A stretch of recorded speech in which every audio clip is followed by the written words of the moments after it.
తెలంగాణ రాజకీయాల్లో ప్రస్తుతం ఎలాంటి పరిస్థితులు చోటు చేసుకున్నాయో చూస్తూనే ఉన్నాం. ముఖ్యంగా ఎమ్మెల్యేల అనర్హత వ్యవహారంలో కొన్ని ఆసక్తికరమైన విషయాలు అయితే ఇప్పటికీ వెలుగులోకి వస్తున్నాయి. మొత్తం మీద 10 మంది ఎమ్మెల్యేలకు నోటీసులు అయితే జారీ చేశారు స్పీకర్. అలాగే ఆ స్పీకర్ ఇచ్చిన నోటీసులకు అయితే ఏదైతే ఫిరాయింపులకు సంబంధించిన నోటీసులు ఇచ్చారో ఆ నోటీసులకు 8 మంది ఎమ్మెల్యేలు అయితే సమాధానం సమర్పించారు. అయితే తాము పార్టీలోనే ఉన్నాం, అంటే బీఆర్ఎస్ పార్టీలోనే కొనసాగుతున్నామని, అభివృద్ధి పనుల కోసం మాత్రమే ముఖ్యమంత్రిని కలిశామని ఆ స్పీకర్కి అయితే వివరణ ఇచ్చారు. అయితే కడియం శ్రీహరి, దానం నాగేందర్ మాత్రం ఇంకా ఇప్పటివరకు సమాధానాలు అయితే ఇవ్వలేదు, కొంత సమయం కూడా కావాలని కోరారు. అయితే తాము పార్టీ మారలేదని, బీఆర్ఎస్ ఎమ్మెల్యేలుగానే ఉన్నామని, పార్టీకి వ్యతిరేకంగా ఎక్కడ మాట్లాడలేదని ఆ 8 మంది ఎమ్మెల్యేలు అయితే చెబుతా ఉన్నారు. సుప్రీంకోర్టు 3 నెలల్లో నిర్ణయం తీసుకోవాలని సూచించడంతో స్పీకర్ ఆ ఎమ్మెల్యేల నుంచి వివరణ కోరుతూ నోటీసులు ఇచ్చిన విషయం అందరికీ తెలిసిందే.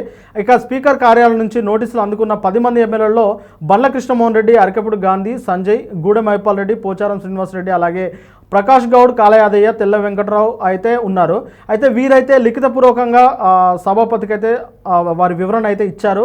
అయితే సీఎంతో కలిసి మాట్లాడారు. అంటే వివరణ ఇచ్చిన తర్వాత సీఎం దగ్గరికి వెళ్ళి ఆ సీఎంతో మాట్లాడారు. అయితే పదవి పోగొట్టుకోవడం ఎందుకు అని చెప్పేసి ఆ సీఎం మాట్లాడినట్టు తెలుస్తూ ఉన్నది. అంతే ఇప్పుడు ఎమ్మెల్యేల పైన ఎట్లాగో అంటే ఫిరాయింపు చట్టం ప్రకారం వారిని బర్తరఫ్ చేయాల్సి ఉంటుంది, అనర్హత వేటు వేయాల్సి ఉంటుంది.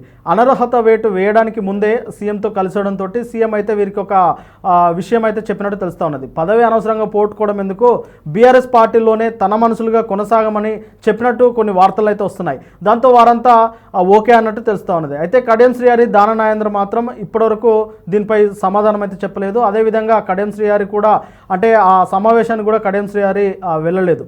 అయితే తాము పార్టీకి వ్యతిరేకంగా మాట్లాడలేదని, బీఆర్ఎస్కు రాజీనామా చేయలేదని, అభివృద్ధి పనుల కోసం మాత్రమే ముఖ్యమంత్రిని కలిశామని, మర్యాదపూర్వకంగా మాత్రమే ఆ కండవ కప్పుకున్నామని, ముఖ్యంగా అది కాంగ్రెస్ కండవ కాదు అని జాతీయ కండవ అంటూ కొంతమంది అంటే ఎమ్మెల్యేలు అయితే కవరింగ్ ఇస్తున్నారు.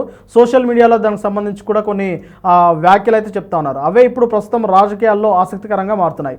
అదేదో సినిమాలో ఒక డైలాగ్ కూడా ఉంటుంది, ఆ అవసరాల కోసం దారులు తప్పే పాత్రలు తప్ప హీరోలు విలన్లు లేరు అంటారు కదా. అదే డైలాగ్ లాగా వ్యక్తిగత అవసరాల కోసం తప్ప ఇంకేమీ లేదు, వారు ఇంకా వేరే ఉద్దేశంతో పార్టీ మారే ప్రయత్నం చేయలేదనేది అందరికీ తెలిసిన విషయమే. ఈ విషయం ప్రజలకు కూడా తెలుసు.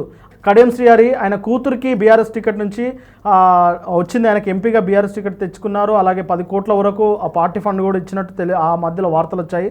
ఆ తర్వాత సడన్గా ఆయన పార్టీ మారారు, కాంగ్రెస్లోకి వెళ్ళి ఆ బిడ్డకు కాంగ్రెస్ నుంచి ఎంపీ టికెట్ తీసుకున్నారు, అక్కడ గెలిచారు. దాని తర్వాత దానం నాగేందర్ పరిస్థితి కూడా సేమ్ అలానే ఉన్నది. ఎందుకంటే ఆయన పార్టీ మారిన తర్వాత సికింద్రాబాద్ ఎంపీగా పొడి చేశారు. కాబట్టి వీరిద్దరిపై ఖచ్చితంగా వేటు తప్పేలా లేదనేది ఇప్పుడు ప్రస్తుతం అయితే కనిపిస్తూ ఉన్నది.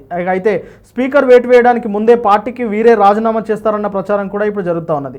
అలాగే మిగతా 8 మంది ఎమ్మెల్యేలు బీఆర్ఎస్ పార్టీ అధిష్టానాన్ని నమ్ముతుందా లేదా అనేది ఇప్పుడు కీలకంగా మారింది. ఎందుకంటే వీరంతా రేవంత్ రెడ్డికి పనిచేస్తారనే అనుమానాలు అయితే పార్టీలో ఖచ్చితంగా ఉంటాయి. ఎందుకంటే పార్టీ మారిన వెంటనే రేవంత్ రెడ్డితో కలవడము, రేవంత్ రెడ్డి ఇచ్చిన సూచనల ప్రకారమే వీరు స్పీకర్కు వివరణ ఇవ్వడంతో బీఆర్ఎస్ అధిష్టానం అంటే ముఖ్యంగా వర్కింగ్ ప్రెసిడెంట్ కేటీఆర్ కానీ, హరీష్ రావు కానీ, కేసీఆర్ కానీ వీరిని నమ్ముతారా, అంటే వీరిని ముందు ఉన్న ఏలైతే అంటే వీరు పార్టీ మారడానికి ముందున్న ఆ పరిచయాలు కానీ, ఆ బంధాలు కానీ అలాగే పార్టీలో కొనసాగుతాయా అనేది ఇప్పుడు కీలకంగా మారింది. చూడాలి మరి దీనిపై బీఆర్ఎస్ పార్టీ ఏ విధంగా స్పందిస్తుందో.